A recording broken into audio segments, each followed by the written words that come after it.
Normal numbers ఇచ్చినప్పుడు మనం ఈజీగానే సబ్ట్రాక్షన్ చేస్తున్నాం, కానీ ఒక డెసిమల్స్ ఫామ్లో ఉన్నప్పుడు ఏ విధంగా సబ్ట్రాక్ట్ చేయాలో చూద్దాం. ఎగ్జాంపుల్ 1 చూడండి. 367 నుంచి 23.8 తీయాలన్నమాట. సో దీని నుంచి ఫస్ట్ ఏం చేయాలి, దీని అప్రాక్సిమేట్ వాల్యూ తీసుకుందాం. ఆ అప్రాక్సిమేట్ వాల్యూ 24 అయింది. సో 24ని ఈజీగా ఇందులో సబ్ట్రాక్ట్ చేయొచ్చు కాబట్టి చేసేయండి. ఎంత వచ్చింది, 343 వచ్చింది. ఓకే కదా. సో ఇక్కడ మనకి అడిషన్గా ఎంత అయితే యాడ్ చేసాం దీనికి ప్లస్ 0.2 ఉంది.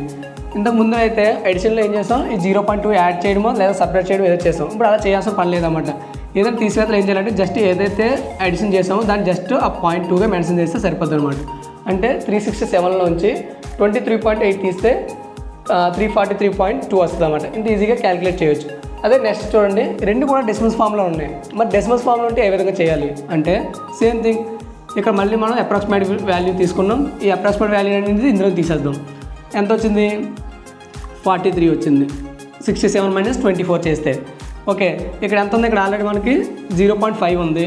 ఇక్కడ మనం యాడ్ చేసిందంతా 0.2. సో రెండు కలిపితే ఎంత వచ్చింది, 0.7 అనమాట. సో టోటల్గా 67.5లోంచి 23.8 తీస్తే 43.7 అయితే ఆన్సర్ వస్తుంది అనమాట. ఇదే ట్రిక్ని యూజ్ చేసి లాస్ట్ క్వశ్చన్ సాల్వ్ చేసి కమెంట్ బాక్స్లో కమెంట్ చేయండి.